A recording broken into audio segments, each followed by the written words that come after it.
You don't get it. You don't get it. No. But anyway, so you see this trend towards where people are waking up, sort of thinking that some of the things that you and I are talking about that do relate to these occult, like esoteric lineages that go back thousands and thousands of years, and then obviously like Eastern traditions that go back thousands and thousands of years, they'll look at some of these things and say, oh, these are new age, and they'll dip their toe in it for a little bit, or they'll dip their toe in or go full in and then go down these new age, like alien, just absolutely nonsensical threads within that, and then they'll go back to fundamentalist Christianity. Yep. What are your thoughts on that? Firstly, it's obvious that someone who's doing, like, following that kind of a path or pattern is they don't know who they are. They don't have a center. They're constantly looking for the external solution. It's like the servo mechanism. Oh, I'll try this for a bit. Oh no, that didn't work. I'll go over here. Oh, that didn't work. I'll go over here. Because they don't have a center. Like, they've abandoned themselves already for whatever reason. So at that point, you're susceptible to just about any bullshit, really. Like, that's the first on an individual level.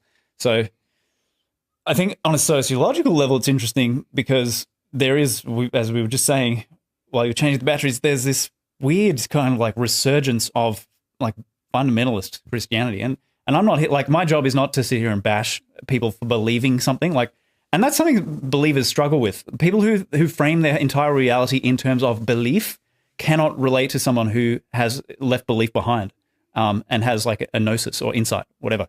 But anyway, that's a tangent. So on a sociological level, I think there's something interesting going on because we are in such a time of uncertainty and transition. The established order is kind of falling apart. People don't know what's going to happen next. They are traumatized. They're in fear. For valid reasons. Like, this is not a this is not a criticism at all. And a lot of people will find their way to Jesus, Isus, or Yehoshua in the Hebrew, through just hitting absolute rock bottom. And firstly, that is a solution if you don't have your center, if you don't know who you are susceptible to any of these. You're not even saying that that's necessarily wrong given the context of that I'm just saying it's completely understandable. Right. It's just, it's the mentality behind it is different. Like, you and I are seekers of truth. And like, if you're like me, I'm ruthless. Like, I don't give a shit what the truth is. Right. Okay. Like, I'm willing to discard everything. Dude, yes. That 100%. doesn't make sense. Right. If it can't, even if it flips my whole paradigm upside down. Yeah. Same. And like I was destroyed by Michael Talbot's book about 20 years ago.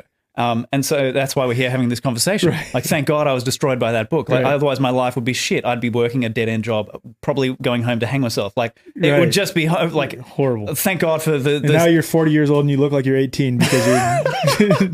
It's all the Botox, mate. so yeah, we're tangenting again. Sorry, yeah, it's all good. But yeah, so it's understandable. Like, it's an understandable trauma response to want to find comfort in something. And to want to bypass the uncertainty because that's uncomfortable. Like, not knowing produces as kind of like a neurotic discomfort that people want to eliminate. Like, it's completely understandable. We want to avoid pain and go towards pleasure. So the Freudian idea ties into this as well, like avoiding pain, going towards pleasure. We want to get rid of uncertainty, the discomfort of not knowing. My line of research has taken me into the vast infinity of not knowing. And knowing a little bit at the same time. Like, at least I found my center, if nothing else. If I'm wrong about everything else, I found the true nature, as far as I can tell, of reality and the self and consciousness, and it's all the same thing. It's infinity, infinite consciousness. That's the bedrock of reality. People who don't have the center are very easily swayed by whatever breeze kicks up. And the trauma response is, obviously, you want to feel better. You want something that makes you feel better. It's why a junkie goes and gets their next hit. You want to feel better. It's not that you want to be addicted to the drug. It's not that you want to ruin your life or whatever. You just want to feel better somehow. And so I've noticed the pattern that most people who are, like, say in the last, say, 10 years or whatever, just as a grown-ass adult who find Jesus are usually doing it after hitting absolute rock bottom in their life. Mm. Like, they've just, it's fallen apart and they don't know where to turn. And then, of course, you would want someone to help you, to come and pick you up, take you under their wing, give you a hug, rescue you. Like, you want to be rescued. So the rescuer, Jesus embodies on one level the rescuer archetype to the nth degree, because he's literally, according to salvationist theology, he is literally the rescuer of humanity. So billions of people. Like, he's the ultimate rescuer.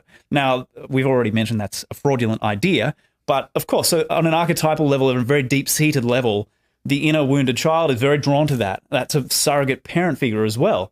So you're like, this is, if someone's broken down sufficiently, they will do just about anything, turn to just about anything. And it's just that, you know, we happen to live in a like most of the people we're exposed to or we see are in the same kind of like English-speaking world. It's the religious backdrop is Christianity. So of course, where do they end up? They end up in Christianity, born-again Christians. So that all kind of makes sense too. But when you work in like the esoteric side of it, like the information field that we're all swimming in, every belief you have manifests as a thought form in the thought form levels of the astral plane, and at the mental level, if there's an intellect content to the thought, it will manifest at the mental level as well. If it's just emotional or sensory desire based, it's just an astral thought form, but it's a thought form. Now, if you put thousands of people together or millions of people together who believe in the same thing and visualize internally the same kind of world or this other world or the gates of heaven or heaven, Jesus, whatever, the throne of God, they create that experience, and the belief system becomes something you can actually experientially visit and go to, as Robert Monroe, Bruce Moen, and many other people, Jürgen Ziegler, all these people who've gone and visited heaven realms made by Christians in the afterlife realms. Wow. But going back to the information field, we can't just think of it as an inert, passive information field. It's also the home of the, if you like, the emotional impetus behind a belief or behind a belief system, and the emotional impetus that sustains a thought form. And it is in itself the belief system on an abstract kind of informational level. You can think of it as an entity, as a thought form. And this is what nobody talks about this as far as I can see, at least not publicly, because you're not supposed to criticize religion. But let's just talk about what might possibly be happening. Let's just talk about reality and how it works. So at the quantum field level of the information system, you have a being, essentially, like an artificial elemental of incredible power to influence. And this is where the only valid virus exists. It's in the mind. The mind virus is the only valid virus. And so you have this entity that is now created. It's sustained by human emotion. This ties into other things that people becoming more popular, but often very distorted. So it is an entitized belief system. Mm-hmm. It's not just an intellectual idea. It exists as something that wants to continue existing, like a virus, so to speak. And so its idea, as far as it is concerned, its survival is ensured by propagating to the next mind and propagating to the next mind. It's the concept of Wetiko, essentially. It is. And like Wetiko fits into all this. Absolutely. So you have this so-called mind virus that has to survive. Obviously, there's a basic survival drive behind anything that exists, really. Even the material that is, makes up the camera tripod has a tendency to stick together, to want to stick together and preserve itself. And consciousness exists at absolutely every scale of existence. So it's, we have to talk about this stuff. And so people then become influenced if they are, again, not in their center, if they're vulnerable, if they are, not informed in certain ways, they'll be vulnerable to their mind virus then propagating towards them, because the information systems in the quantum field, or as Vadium Zeeland calls it, the alternative space. Wait, is that coming from reality transurfing? Yeah. Dude, I love that book. Great book. And he gets it. He gets it. If you want the best explanation of so-called law of attraction is that book, reality transurfing. Because he strips away the bullshit and he understands the informational level of it. Yeah. And this is what people don't realize, is every belief system is kind of looking for a home in somebody's mind. And it's going to try and find its way into yours. That's one of the challenges with these legacy belief systems, is that they are so enduring. They have been fed by so many people. So much emotion has been poured into these things, and they are very strong. They are very influential. Someone who doesn't know who they are, you are going to be chewed up and spat out. Right. Wow.